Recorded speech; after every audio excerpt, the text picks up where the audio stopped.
ഉദ്ഘാടകൻ നമ്മുടെ മന്ത്രി, എൻ്റെ പ്രിയപ്പെട്ട ഫൈസൽ ഖാൻ, അഡ്വക്കേറ്റ് സലാഹുദ്ദീൻ സർ, എൻ്റെ പ്രിയങ്കരിയായ അജിത പിള്ളൈ, ആദിത്യവർമ്മ തമ്പുരാൻ, ഇവിടെ ഇരിക്കുന്ന എല്ലാ പ്രിയപ്പെട്ടവരെ, എപ്പോഴും ചിരിക്കും. ഞാനേ ഇവിടെ വന്നിട്ട് ഇങ്ങനെ നോക്കിക്കൊണ്ടിരിക്കുകയായിരുന്നു സദസ്സിൽ.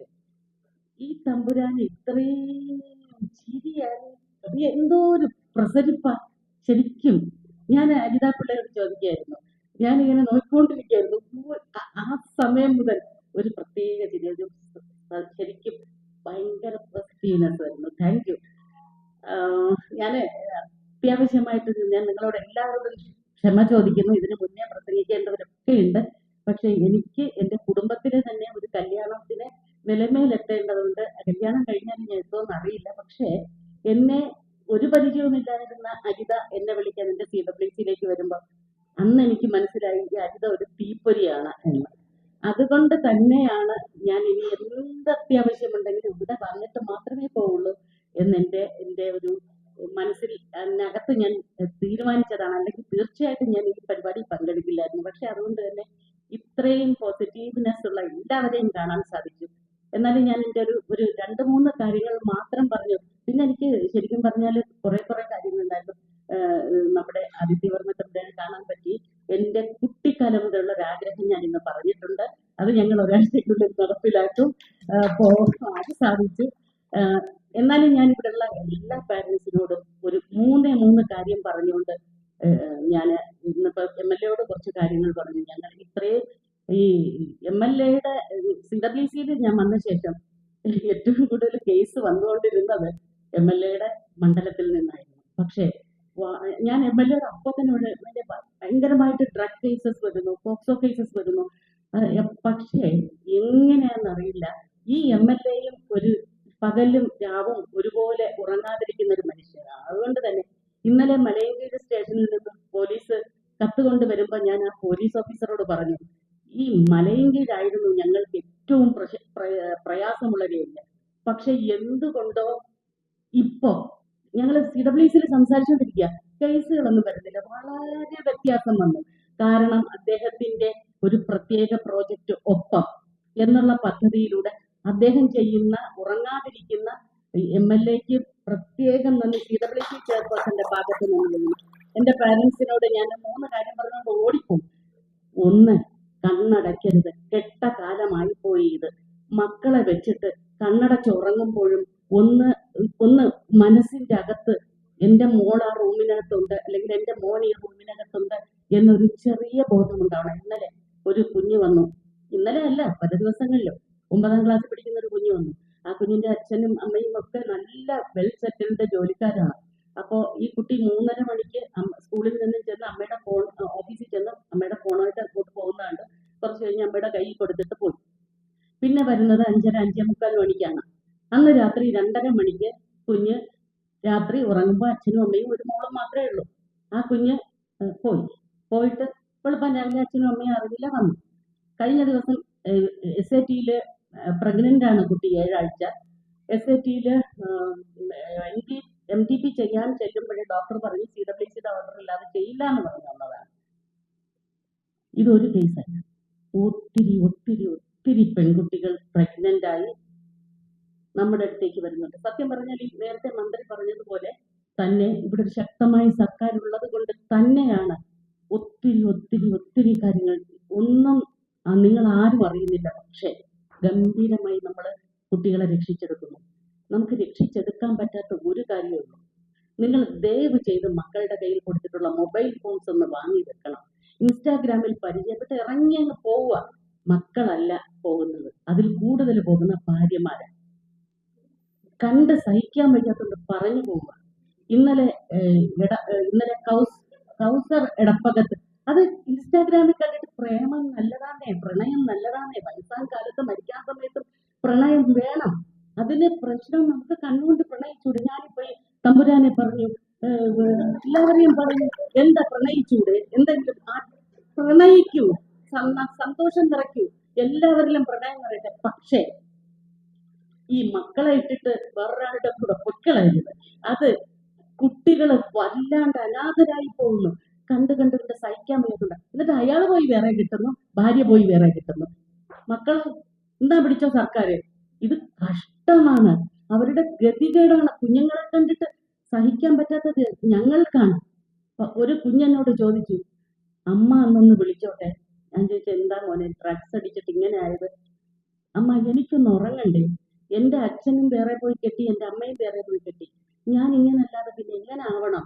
എന്നിട്ട് ഡ്രഗ്സ് അടിക്കുന്നു ഞാൻ എന്ന് പറഞ്ഞിട്ട് ഞാൻ പറഞ്ഞു, ശരി മോന്റെ അമ്മയാണ് ഞാൻ, മോന് ഡി അഡിക്ഷന് വിടുകയാണ്, മോൻ പോയിട്ട് ഡി അഡിക്ഷൻ കഴിഞ്ഞിട്ട് വരണം. ഈ കുഞ്ഞ് പോയിട്ട് ആ ഗേറ്റിന്റെ അവിടെ, വാതിലിന്റെ അവിടെ ചെന്നിട്ട് എന്നെ തിരിഞ്ഞു നോക്കി. ഞാൻ ആ കുഞ്ഞിനെ നോക്കിക്കൊണ്ടിരിക്കുകയായിരുന്നു. തിരിച്ചവന് ഓടി വന്നിട്ട് എന്നെ കെട്ടിപ്പിടിച്ചോട് ഉമ്മയും തന്നിട്ടാണ് അവൻ പോയത്. ഇന്ന് അവൻ മിടുക്കനായിട്ട് ഇവിടെ പഠിക്കുക, ഞങ്ങളുടെ മുന്നിൽ ഞങ്ങളുടെ കൂടെ നിന്ന് പഠിക്കുക. അപ്പൊ അത്തരത്തിലുള്ള എത്ര എത്ര എത്ര കുഞ്ഞുങ്ങളെ വേണ്ട? പ്രസവിച്ചിട്ട് നേരെ കൊണ്ടത് ഇന്നലെ ഒരു ഹോസ്പിറ്റലിൽ, നമ്മുടെ പ്രശസ്തമായ ഹോസ്പിറ്റലിൽ നിന്ന് ഇന്നലെ വിളിച്ചു ഡോക്ടർ, ഞാൻ ഈ ജോലി രാജിവെക്കാൻ പോണു ചെയർപേഴ്സൺ. ഞാൻ ചോദിച്ചു, എന്താ? എനിക്കിനി വയ്യ മാഡം, ഞാൻ ദുബായിൽ നിന്ന് ഒരു കാമുകനും കാമുകിയും വന്നു. അവൾക്ക് ഇവിടെ ഭർത്താവുണ്ട്, മക്കളുണ്ട്. അയാൾക്ക് ഭാര്യയുണ്ട്, മക്കളുണ്ട്. വക്കീലെ, നമ്മൾ ചിന്തിക്കുന്നൊന്നും അല്ല ഈ ലോകം. എന്നിട്ട് ആ ഡോക്ടർ പറയുന്നത്, ഒരു പ്രസവിച്ചു, ദുബായിൽ വെച്ചുണ്ടായ കുഞ്ഞ് പ്രസവിച്ചു. ആ കുഞ്ഞിനെ വേണ്ട, ആ കുഞ്ഞിന് 950 ഗ്രാമേ ഉള്ളൂ. ഞാൻ പറഞ്ഞു, സാരമില്ല, നമുക്ക് കുട്ടികളെ കിട്ടുന്ന സന്തോഷമാണ്. കാരണം നമ്മളപ്പോ തന്നെ കുട്ടികളെ കൊണ്ടുവരുന്നത് എന്റെ കയ്യിലാണ് ഞാൻ വാങ്ങുന്നത്. പ്രസവിച്ചവർക്ക് വേണ്ട, ഞാൻ വാങ്ങിയിട്ട് ഞാൻ പേരിട്ട് ശിക്ഷണ സമിതിയിലേക്ക് വെക്കും. അവിടെ നിന്ന് കുട്ടി ദത്ത് പോവുക.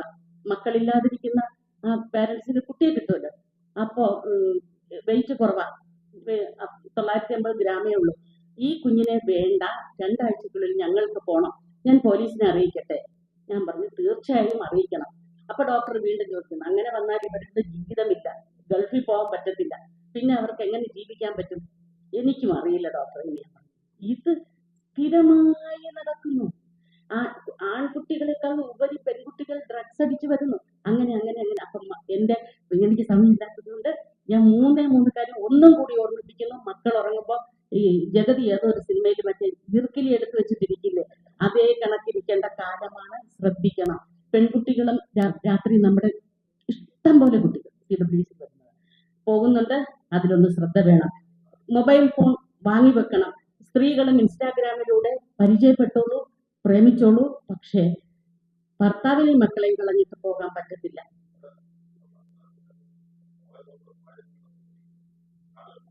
ആർക്കാ? ഭർത്താവ്? യെസ്, ഉണ്ട്. ഇല്ല, പക്ഷെ ഭർത്താക്കന്മാരല്ലേ ഈ പെണ്ണുങ്ങളെ വിളിച്ചിട്ട് പോണത്. അതുകൊണ്ടല്ലോ, അതുകൊണ്ട് ഒന്നും ശരിയല്ല എന്ന് തന്നെയാണ് എനിക്ക് സത്യം പറഞ്ഞാൽ പറയാനുള്ളത്. ദയവ് ചെയ്ത് അത് വേണ്ട. പക്ഷെ ആവശ്യം പോലെ പ്രണയിക്കാം, അതിൽ ഒരു പ്രശ്നമില്ല. പിന്നെ ഒന്ന് മൊബൈൽ ഫോൺ അഡിക്ഷൻ കുട്ടികളുടെ നിർത്തുക, സ്ത്രീകളുടെയും പുരുഷന്മാരുടെയും നിർത്തുക. സ്ത്രീകളാണെങ്കിൽ പിന്നെ ഈ ഭർത്താക്കന്മാര് പോയി കഷ്ടപ്പെട്ട് ഈ ജോലിയും ചെയ്ത് വന്ന് ഭാര്യയും മക്കളെയും നോക്കുന്ന ഭർത്താവ് വന്നൊന്ന് ഫോണെന്ന് താഴെ വയ്ക്കുമ്പോഴായിരിക്കും ഈ പെണ്ണുങ്ങൾ കുത്തി നോക്കിക്കൊണ്ടിരുന്നത്. എന്നാൽ ആണുങ്ങളൊക്കെ പെണ്ണുങ്ങളുടെ ഫോൺ നോക്കത്തുമില്ല. എന്തിനാ ഇതെന്നൊന്നും മനസ്സിലാവുന്ന വേൾഡ് മലയാളി കൗൺസിലൊക്കെ ഇതിന്റെയൊക്കെ ഒരുപാട് ബോധവൽക്കരണം കൊടുക്കേണ്ട സമയമായിരിക്കുന്നു. അപ്പൊ മൊബൈൽ ഫോൺ കറക്റ്റ്. അപ്പൊ മൊബൈൽ ഫോൺ താഴെ വെക്കാൻ കുട്ടികളെയും സ്ത്രീകളെയും പുരുഷന്മാരെയും പഠിപ്പിക്കുക. ഡ്രഗ്സ് ഉപയോഗിക്കുന്ന കുട്ടികളായി കംപ്ലീറ്റ് മാറിയിരിക്കുന്നു. 6ാം ക്ലാസ്സിൽ പഠിക്കുന്ന കുട്ടി 30,000 രൂപയുടെ 7ാം ക്ലാസ്സിൽ പഠിക്കുന്ന കുട്ടിക്ക് കൊടുത്തിട്ട് ആ കുട്ടികളെ കൊണ്ടുവന്നു. കഷ്ടം. ആരെ നോക്കുന്നേ? മക്കളെ നോക്കാൻ ആരുമില്ല. എല്ലാവർക്കും അവരവരുടെ ജീവിതം. കുട്ടികളെ വേണ്ടെങ്കിൽ സൃഷ്ടിക്കണ്ട. ഇതാണ് പറയാനുള്ളത്. അപ്പോൾ ഡ്രഗ്സിന്റെ കാര്യം ശ്രദ്ധിക്കണം. കുട്ടികളുടെ കണ്ണ് ചുവന്നിരുന്നാൽ ശ്രദ്ധിക്കണം. ഒരു ദിവസം ചുവന്നിരുന്നാൽ അവൻ പറയും, ഞാൻ വരുന്ന വഴിയിൽ ഒരു ബൈക്കിൽ കയറി വന്നത് കൊണ്ടാന്ന് പറയും. അടുത്ത ദിവസം ചുവന്നിട്ടുണ്ടോ എന്ന് നോക്കണം. ഉറക്കമില്ലേ എന്ന് നോക്കണം. ഭയങ്കര ഉറക്കത്തിലാണോ എന്ന് നോക്കണം. ഇതൊക്കെ ശ്രദ്ധിക്കണം എന്ന് പേരൻസിനോട് പറയുന്ന അവസാനം ഒരു റിക്വസ്റ്റ്. അതായത് എന്റെ CWCയിലേക്ക് വരുന്ന കുട്ടികൾ വെന്തും നീറിയും വരുന്നവരാണ്. കുട്ടികൾക്ക് ഞങ്ങൾക്ക് ഇതിന്റെ പകുതി വരുന്ന ഒരു റൂമാണുള്ളത്. അതിൽ കുറച്ച് ചൈൽഡ് ഫ്രണ്ട്ലി പെയിന്റിങ് വേണം. അതിന് വേൾഡ് മലയാളി കൗൺസിലിന് ചെയ്യാം, കൊട്ടാരത്തിന് ചെയ്യാം, തമ്പുരാന് ചെയ്യാം, ഫൈസൽ ഖാന് ചെയ്യാം. ഒത്തിരി പേർ ചൈൽഡ് ഫ്രണ്ട്ലി പെയിന്റിങ് ഒന്ന് കുട്ടികൾ വന്നിങ്ങനെ ഇരിക്കുമ്പോ ഈ പറഞ്ഞ പോലെ 9ാം ക്ലാസ്സിലും 9ഉം തരും, ഓ കൊട്ടാരം തരും എന്ന് പറഞ്ഞു കഴിയുമ്പോൾ താങ്ക് യു സോ മച്ച്. ഈ നിങ്ങൾക്കറിയോ 9ഉം 10ഉം വയസ്സിൽ ഫുൾ പ്രഗ്നന്റ് ആയി വന്ന CWC നിൽക്കുന്ന കുഞ്ഞുങ്ങൾ 10 വയസ്സാ 10 വയസ്സൊക്കെ ഉള്ള പെൺകുഞ്ഞുങ്ങൾ ഫുൾ പ്രസവിക്കാൻ വേണ്ടി പ്രസവ വേദന എടുത്ത് CWC. അത്തരത്തിലുള്ള കുഞ്ഞുങ്ങൾ വരുമ്പോൾ അല്ലെങ്കിൽ പ്രഗ്നന്റ് ആയി തകർന്നു പോയിട്ടാ വരണേ, പറ്റിപ്പോയി തകർന്നു പോയിട്ടാ വരണേ. അന്നേരം ഞങ്ങളുടെ CWCയുടെ ഒരു രസവുമില്ല. ഇതൊക്കെ കണ്ടാലും ഒരു നിമിഷ നേരത്തേക്കെങ്കിലും മറക്കും. അപ്പൊ കൊട്ടാരം തരാം എന്ന് സമ്മതിച്ചിട്ടുണ്ട്. എല്ലാവർക്കും എല്ലാവിധ നന്മകളും ആശംസിച്ചുകൊണ്ട് എന്നെ പോകാൻ അനുവദിക്കണം എന്നറിയിച്ചുകൊണ്ട് ഞാൻ നിർത്തുന്നു.